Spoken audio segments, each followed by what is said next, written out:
If you want crazy nostalgia, watch some old TV commercials. You're gonna be in a great mood all day because you're gonna be slapping your troubles away with a slap. Hi, Billy Mays here for the Big City Slider State. Your very own pillow pets. Introducing Blendy Pins. The blanket that has sleeves. Lots and lots of jets and planes. Stick and stay, and then lift away for only $14.95. $19.95. Just $19.99. $19.99. You can order now and receive a... Here's how to order. To order, call 1-800-8... Order right now. Commercials in the 2000s were filled with 99-cent store items selling for $9.99. And although we knew deep down that we really didn't need these things, we were so tempted to buy them. Do you guys remember Moon Sand? Like, that's the one toy I really wanted as a kid. I would always ask my parents for it, but turns out it is super toxic for kids, so I'm kind of glad I didn't actually get it. Modern commercials have turned into sponsored posts on our social media feeds, especially on TikTok. There are just so many links to TikTok shops in which you can buy literally anything for 99 cents or even a couple of dollars. And I get it, some of these deals are just too good to pass up on. Like, do I have any practical use case for these LED lights? No. Am I still gonna get 3 of them? Yep.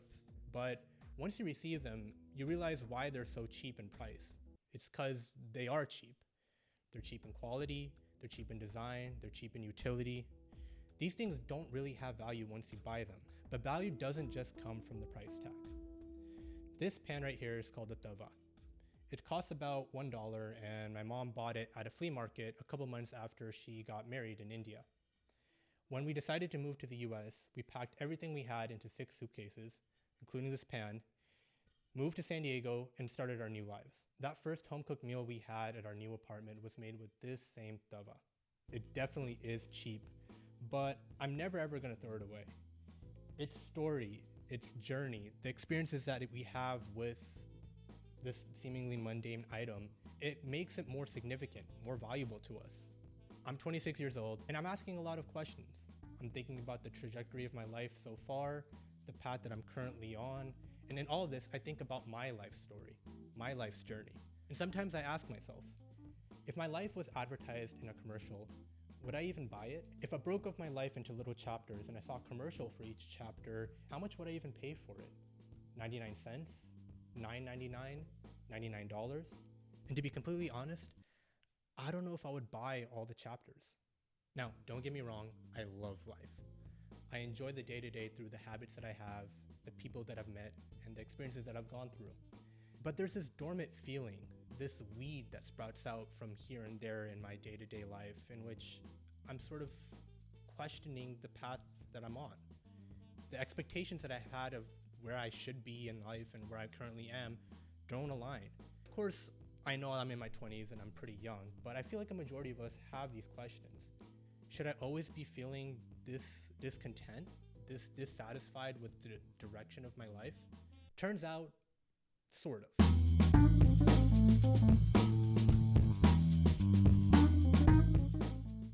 I came across this amazing course by Laurie Santos, a Yale professor of psychology, in which she details and drills down on some of the scientific literature behind the science of happiness, well-being, and contentment in life. It's on Coursera and it's for free, so if you have the time, definitely check it out. In it, she details multiple mental biases that the mind tends to have that causes constant dissatisfaction in our day-to-day lives. In my opinion, there are 2 main facets to this. The first one is something called social comparison theory. So let's go back in time to when, as a species, we were living in caves and painting on walls. We were hunting, we were gathering, we were fighting, we were trying to survive. And as an individual in a tribe, you often had to look to other people to learn from their mistakes and successes. If your neighbor is able to grow more food and you're not, you should probably figure out what he's doing that you're not. Now you have modern times. Everything is still skill-based, from our job to our personal development to our standing in society. And because of that, we still need to compare and learn from other people. Having a handful of inspirations of where you are and where you want to be is healthy and normal. The problem is, as in our generation, we got dealt a bad hand, social media. Balloon that sample size of a handful to millions of people. And not only millions of people, but people only sharing the highlights and peak of their days and lives. And add to that the fact that we constantly spend hours on these apps consuming this content. We're essentially inflating our expectations of what success means. We as a society are built off of social comparison. Our morals, our expectations are all relative to one another. There's this interesting study in which a psychology professor, after the final exam, would give all of his students the chance to bump everyone's grade up by half a percentage point. If the students voted in a simple majority, everyone's grade would be bumped up by half a percentage point and no one's grade would be decreased. Now you would think that all the students in the class would just say yes because it's beneficial for everyone. But in reality, 41% of students will typically decline. And not only that, it is usually from the top 50% of students, because in their mind, if more people get an A, the prestige of their grade decreases. So when you take social media, add in our innate behavior to socially compare ourselves to other people, and then add this tendency for us to want more relative to what others have, you have this situation in which we're constantly comparing our current standing in life to the highlight reels of everyone else's life. And because of that, we just want more and more and more. We're never satisfied with what we currently have. But what is happiness? It's a moment before you need more happiness. I won't settle for 50% of anything. I want 100%. You're happy with your agency? You're not happy with anything. You don't want most of it. You want all of it. And I won't stop until you get all of it. Which brings us to the next mental tendency that plagues all of us: hedonic adaptation. I've been working in tech for about 7 years or so. 5 of those years was in big tech itself.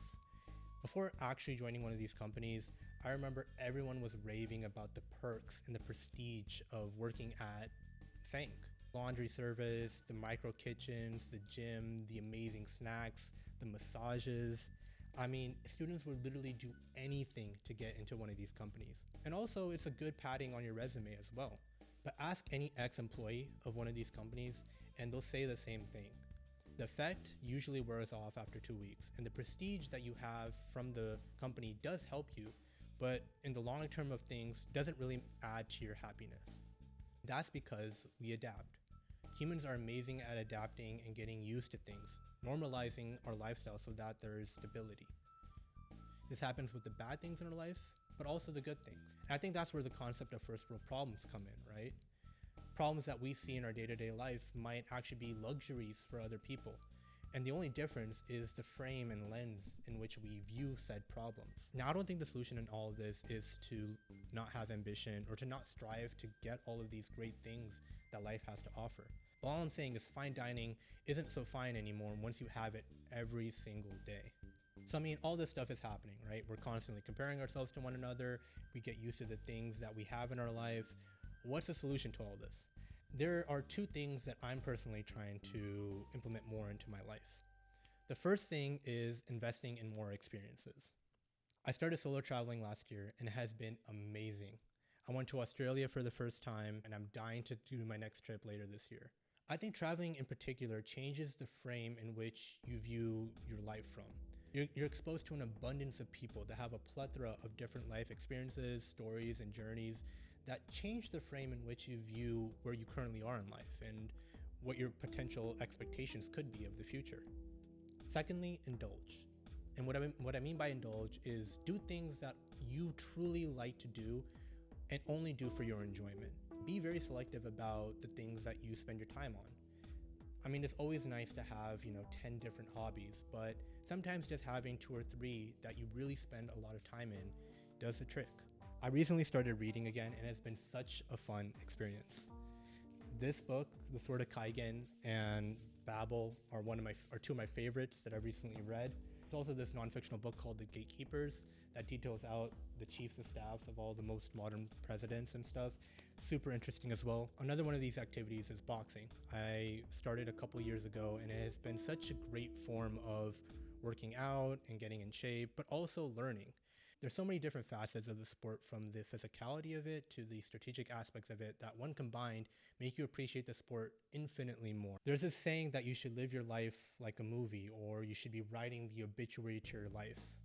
I think it's better to live your life as a commercial from the 2000s. If you had to sell your life memories, the pinnacle and the highlights of it, what would you show? What are the things that you would want other people or yourself to see? And if you don't have those memories yet, go out and build them. Go out and build the lifestyle that you would want to live. What would make it so that you would want to buy your own life chapters?